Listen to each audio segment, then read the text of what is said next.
Hello friends, welcome to defence matrix. तो एक काफ़ी अच्छी न्यूज़ निकलकर सामने आ रही है मेक इन इंडिया के रिगार्ड में, और यहाँ पर एक बड़ी विक्ट्री मिली है सोलार इंडस्ट्रीज़ को। ऑल्दो ये जो न्यूज़ है ये नई नहीं है, लेकिन कॉन्ट्रैक्ट का एग्जीक्यूशन जो है वो अब जाकर हुआ है। तो इंडियन आर्मी द्वारा करीबन 480 लॉन्चिंग म्यूनिशंस जो है ये सोलार इंडस्ट्रीज से ऑर्डर किए गए थे इमरजेंसी प्रोक्योरमेंट के अंतर्गत। इसके अंतर्गत जून में ये रिपोर्ट आई थी कि 120 जो है ये पहले ही इंडियन आर्मी को डिलीवर हो चुके हैं, और अब जो रिपोर्ट आ रही है उसके हिसाब से सारे के सारे जो ड्रोन्स हैं ये इंडियन आर्मी को मिल चुके हैं। तो ये नागास्त्र 1 लॉन्चिंग म्यूनिशंस है, इनको सोलार ग्रुप्स द्वारा बनाया जाता है। तो नागास्त्र 1 हाईली इंडिजिनाइज्ड ड्रोन है। करीबन 75% जो पार्ट्स इसमें लगे हैं ये इंडिजिनस ही हैं। यहाँ पर आपको कंट्रोल रेंज जो है ये 15 किलोमीटर की मिल जाती है। वहीं पर ऑटोनोमस मोड में ये 30 किलोमीटर पर भी टारगेट को स्ट्राइक कर सकता है, लेकिन वो फिक्स्ड टारगेट के लिए होगा। कंट्रोल्ड मोड में आप मूविंग टारगेट को भी स्ट्राइक कर सकते हैं, जिसके लिए आपको 15 किलोमीटर की रेंज मिलती है। बाकी 30 किलोमीटर की रेंज में जो ऑटोनोमस गाइडेंस है वो GPS बेस्ड होगा, तो वो मूविंग टारगेट्स के लिए फिलहाल नहीं है। बाकी नागास्त्र का जो एंड्योरेंस है ये 60 मिनट्स के अप्रॉक्स का बताया जाता है, और यहाँ पर अगर टारगेट को डिस्ट्रॉय नहीं करना है तो पैराशूट बेस्ड रिकवरी का भी ऑप्शन है। बाकी सर्विलेंस के लिए भी इन ड्रोन्स को इस्तेमाल किया जा सकता है, और अगर आप GPS यूज़ करते हुए 30 किलोमीटर की मैक्सिमम रेंज में टारगेट को हिट करना चाहते हैं तो आपको 2 मीटर CP तक की एक्यूरेसी मिल जाती है। बाकी UAV की फर्दर बात करें तो ये फिक्स्ड विंग UAV है। प्रोपल्शन के लिए यहाँ पर 2 इलेक्ट्रिक मोटर लगी हुई है। वजन मात्र 9 किलो का है, तो इसको कैरी करना बहुत ज़्यादा इजी है। बाकी ये अपने ऑपरेशन के दौरान मैक्सिमम 200 मीटर तक की हाइट को अचीव कर सकता है। तो अगर आप लाइट टारगेट्स को प्रिसाइसली हिट करने का प्लान कर रहे हैं तो उस लिहाज से ये ड्रोन्स काफ़ी ज़्यादा कारगर साबित हो जाते हैं।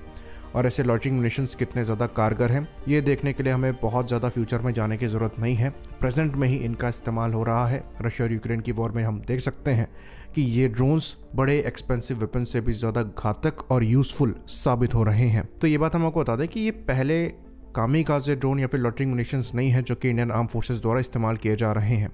और यहाँ पर आप जो 30 किलोमीटर की मैक्सिमम रेंज देख रहे हैं ये बहुत कम है, ऐसा नहीं है। ये पोर्टेबल लॉन्चिंग म्यूनिशंस हैं, और उसके हिसाब से जो परफॉर्मेंस है वो काफ़ी ज़्यादा अच्छी है। बाकी इंडियन आर्म फोर्सेस द्वारा इजरायली IAI, हार्पी और हेरोप लॉन्चिंग म्यूनिशंस दशकों से इस्तेमाल किए जा रहे हैं। तो वहाँ पर आपको रेंज भी 200 किलोमीटर के अप्रॉक्स की मिल जाती है, और एंड्योरेंस भी 6 आवर्स के ऊपर का मिल जाता है, पर वो काफ़ी ज़्यादा एक्सपेंसिव ड्रोन्स हैं।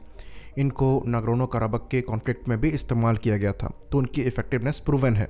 पर ये जो ड्रोन्स है कंपैरेटिवली कॉस्ट में काफ़ी कम होंगे, और इनको वॉर में सोल्जर्स द्वारा डायरेक्टली इस्तेमाल किया जा सकेगा। तो सोलार ग्रुप की साइड से ये जो नागास्त्र बनाए गए हैं इसमें नागास्त्र 1 खाली एक शुरुआत है। नागास्त्र 2 भी यहाँ पर एग्जिस्ट करता है, जिसकी टेस्टिंग 2022 से ही चल रही है। उस ड्रोन में आपको रेंज और एक्सप्लोजिव की मात्रा ज़्यादा मिल जाएगी। वहाँ पर रेंज जो है करीबन 25 किलोमीटर की है man in the loop mode में, और वॉरहेड करीबन 4 किलोग्राम का है। वहीं पर उसका वजन थोड़ा भारी भी है, करीबन 20 किलोग्राम के आसपास का, लेकिन आपको वहाँ पर एंड्योरेंस ऑलमोस्ट 90 मिनट्स की मिलेगी, जो कि नागास्त्र 1 के कंपैरिजन में 30 मिनट्स ज़्यादा है। बाकी नागास्त्र 1 की तरह वो ड्रोन्स भी डे नाइट सर्विलेंस के लिए इस्तेमाल किए जा सकेंगे, पर वो आर्मर्ड व्हीकल्स को भी टारगेट करने में सक्षम होंगे, क्योंकि वहाँ पर जो वॉरहेड है ये 4 किलोग्राम का है। वहीं पर नागास्त्र 1 में ये 1 किलोग्राम के आसपास का है। तो नागास्त्र 2 में भी आपको पैराशूट रिकवरी का ऑप्शन मिलेगा, और जो नागास्त्र सीरीज है उसमें फर्दर नागास्त्र 3 का भी डेवलपमेंट होगा। तो टोटल आपको 15 से 100 किलोमीटर तक की रेंज वाले ड्रोन्स मिल जाएंगे, और वॉरहेड 1 किलोग्राम से 10 किलोग्राम तक वेरी करेगा। तो यहाँ पर जो सबसे अच्छी बात है वो ये है कि ये ड्रोन कैपेबल तो हैं ही, साथ ही साथ जो कंपनी इन्हें प्रोड्यूस कर रही है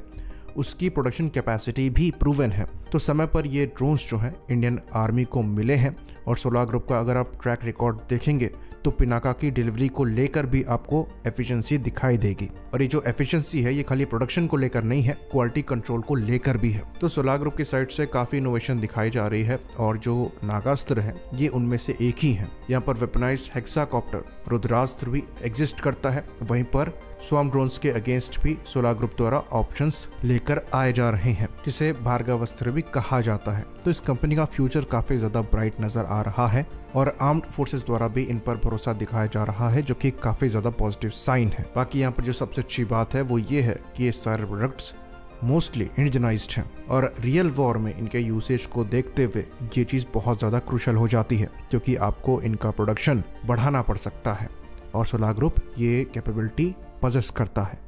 आई होप इन्फॉर्मेशन यहाँ पर क्लियर रही हो। इसी बात पर इस वीडियो को हम ख़त्म करेंगे। लाइक करिए, सब्सक्राइब करिए। जय हिंद।